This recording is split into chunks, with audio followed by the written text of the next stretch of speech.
Hello everybody, this is Ronar, and welcome back to the Chimera Squad Impossible Experience. So, last time we left off on a mission, let's come back right into it. We've got our android personnel assembly complete, which means it's time for us to do some other stuff. So I think if possible, the first thing you should try to do is just get the level 2 set of armor. It's really good, and honestly, rushing level 3 armor is definitely not a bad idea. In fact, it's just better than every other option, I think, because it just ensures that you basically won't lose your campaign to a mission, which is usually the #1 way to lose a campaign. The #1 way to lose a campaign is to lose the mission because you didn't complete the objective or a person bled out and you couldn't get them out in time. So I definitely think armor is just the way to go. It allows you to be more aggressive, so in a sense it's like upgrading your offenses because it allows you to position your people in much more closely and have them stand out in the open a lot more. So modular armor is the way to go. A lot of times people think of armor as like a defensive thing, but it's not really defensive completely because you can think of it as HP being a resource. So it's like, okay, because I have 10 HP, I can absorb 3 hits of 4 damage. So in that sense, having more HP is a good thing. So if instead of having 10 HP, you had 13 HP plus a point of armor, now you can actually tank 4 hits of 4 damage, or maybe even more. But yeah, it's like really good in allowing you to just allow yourself to stand out in the open. We're gonna make sure that we have enough Elerium to get the level 2 set of armor as soon as that's available. I'm gonna check to see what is available for the mission objectives. So we can contact the scavenger market. That one's really good, but we don't really have any intel, so that's kind of actually not that great for us right now. We can either go for this or this. I think what we'll do is we'll immediately get the intel with our current action.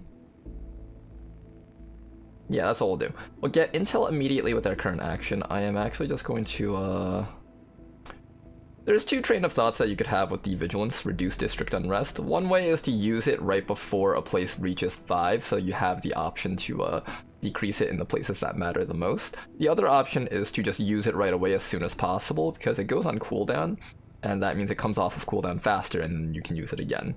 I'm gonna use it right away, that way I can just reduce it right away, and then when it becomes available, I'll use it again.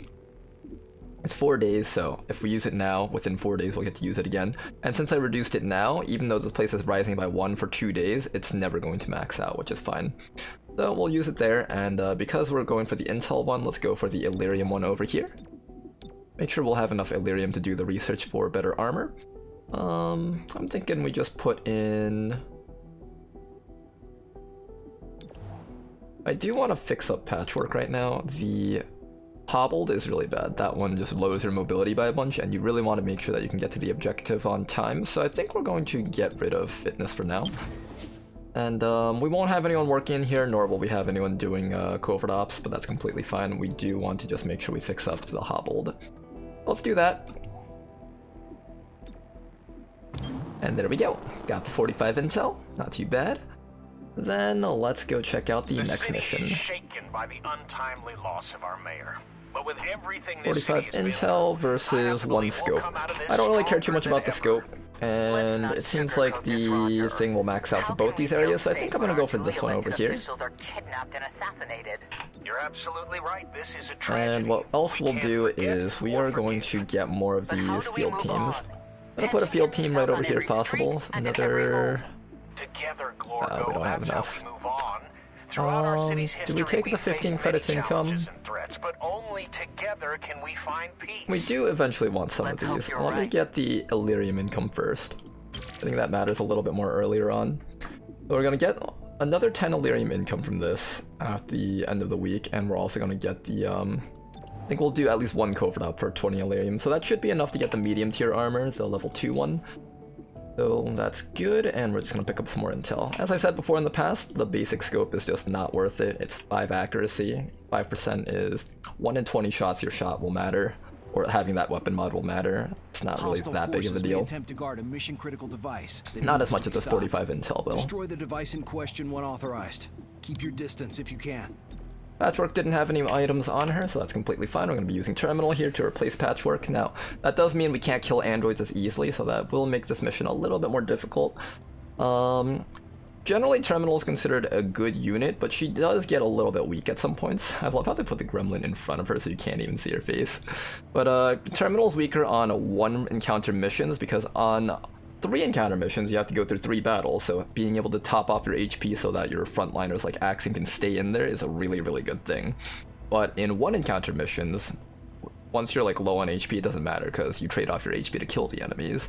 So once you've killed the enemies, it doesn't matter anymore. So generally, I think Terminal's a little bit weaker on these types of missions. She doesn't really contribute to killing as much. All she really does is shoot her gun, and anyone can shoot their guns. Blue Blood just does it way better. And she can give defenses a little bit, but I think she gets a lot better once she gets the ability to give actions to teammates and stuff, as well as the pin down ability, but until then, she's not particularly great, especially on these 1 encounter missions, but that's fine. We'll find a way to make it work. Let's get out there. X-Cops, move out. Target device on site. Light it up. Alright, let's do it. Breach mode.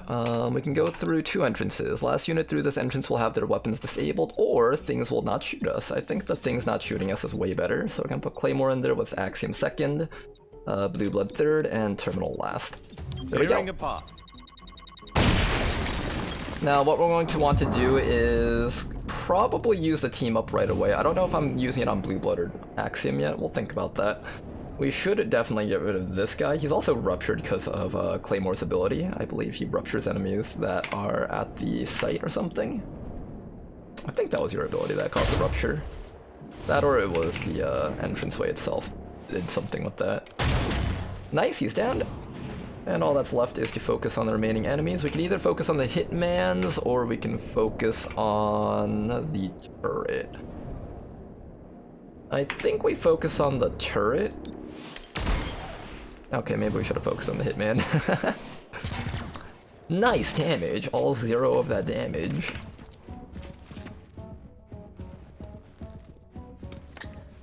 Yeah, this mission type, I'm beginning to see why people might have trouble with Sacred Coil when they first started. Because I find that without patchwork, these mechanical enemies, they survive for a long time, and you really gotta be able to just... I don't think Ceasefire works on turrets for some reason, even though they do shoot. We can also use it on that guy up there. And we have to clear all enemies. Let's think about this for a second. Number 2 is going to be moving. He's going to shoot no matter what. He'll probably just stand still, reload, and shoot even if I use a Ceasefire grenade, so it probably won't affect too much. Purifier has a flamethrower, so he doesn't really have a gun. It doesn't affect the turrets. The Hitman, I don't know if he'll move. Not quite sure what the best choice is here, but this gets me the most damage out. I think this is the way to go. We're gonna throw the grenade exactly like... That won't kill the turret, but it'll do a lot of damage, which is still worth. I'll throw the grenade first. Alright, so the grenade is right there. If we team up right away with Blue Blood, I think we should be able to detonate that turret and finish that guy off. So let's team up with Blue Blood here. And we do need a little bit more damage on the turret before it actually goes down, so I think I'm just going to use a Ceasefire grenade here. We could also save it up for the reinforcements, but I don't think we'll need it then. I'm going to use a Ceasefire now. Even though he could reload and shoot, there's a chance that since he's flanked by Axiom, he might decide to just like move and reload or something. I don't know, we'll see. We can also shoot that. I want some damage on that. Nice. Now then. Blue Blood over here can make sure that we definitely get this guy with the grenade. Can I hit the grenade? I can hit the grenade, but it's not showing it to me. There we go. And it didn't actually hurt that guy. I was hoping that the grenade would actually hurt this guy, but it didn't do any damage to him, so instead we should probably just focus on the turret and let this guy take his action. The other option is to shoot at the objective to stop reinforcements spawning, which is actually the slightly better idea, I think. Gonna continue shooting at that thing. We should be able to destroy it fairly soon. This guy does move up, get an action off. Not too bad, though. Axiom's got the HP, and like I said before, we got the HP. Oh wow, he already fully angered. That's good for us, I think. 3-2 damage, I'll take that. Alright, first things first, Axiom's just gonna heal up. He does a medkit. We gave medkits to all of our frontliners so they could heal themselves up whenever they needed to. Then after that, we should probably get rid of the reinforcements. I don't know if we want to kill... I think we'll have Terminal destroy this, because Terminal does the least amount of damage, and then we'll let Axiom either attack the Hitman or kill the turret.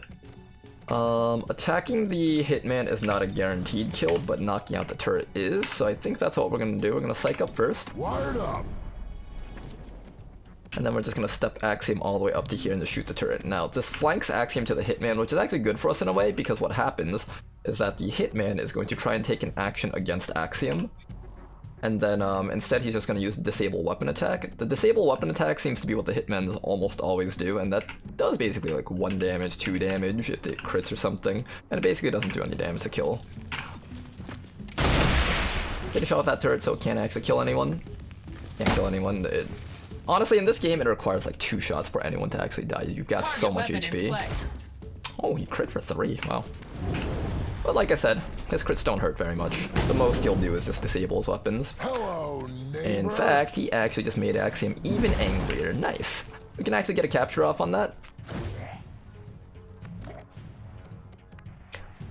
Okay, we have to decide between 2 things. I could either get the capture and then get more intel, or I could just blow that up. I think I'll probably just blow that up. But it hurts Axiom a little bit. We'll safeguard first, then blow it up. Let's see if that works. I kinda don't feel like fighting the reinforcements, so I kinda would prefer this, if possible. See if we can do that. A little bit of damage. It's actually quite a bit. That's almost half his life. And Axiom is just angry today's mission. Weapon reloaded. Alright, but he just reloaded, so that's fine. Purify doesn't really do much if he's not within range, and in this case he really doesn't do much. They had this problem with their AI in vanilla also, in vanilla XCOM 2, where basically in XCOM 2 they kind of like, if they were out of range, they would just like run in the circle in the back. Nice to see that bug is still back, or maybe it's a feature, who knows. You never know when it comes to XCOM. Gonna go for the flank and just finish this guy off. We could get captures or we could just kill them. I feel like just killing them right now. Mostly just out of sheer laziness, but you know. Nice try. I want to try again and except this time actually get him. Hey, there we go. Attempting a capture? I think we can do that. I do have to walk through the fire unless I go all the way down this corner, which is the right choice to go. Go try and subdue this guy. Nice, got him.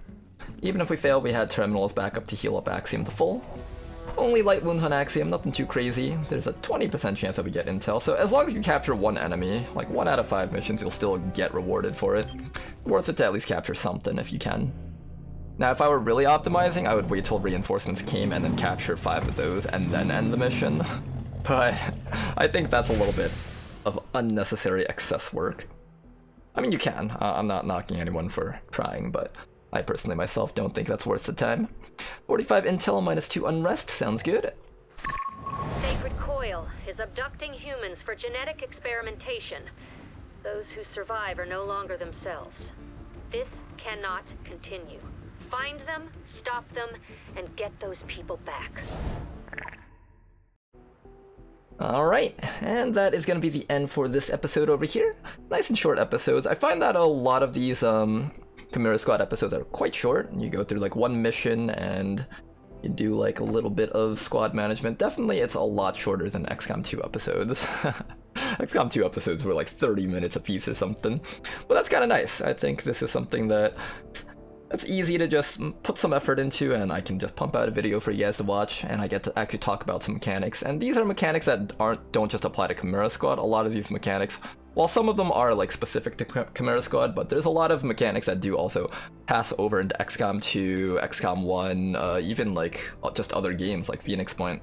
I think in general, grid-based tactics games like these they share a lot in common, and if you guys checked out my stream before, you guys would see that we stream a lot of XCOM Long War. We haven't done so recently because we've been mostly playing Chimera Squad. I think right now we're gonna be, I think I just finished the regular hardcore stream, so we're gonna be doing the captures only run. That's gonna be quite an interesting run, I think. And if you guys want to check that out, check out my Twitch channel at twitch.tv/RoanR1. The link will be in the description. But that is gonna be the end for today's episode. Hopefully you guys enjoyed.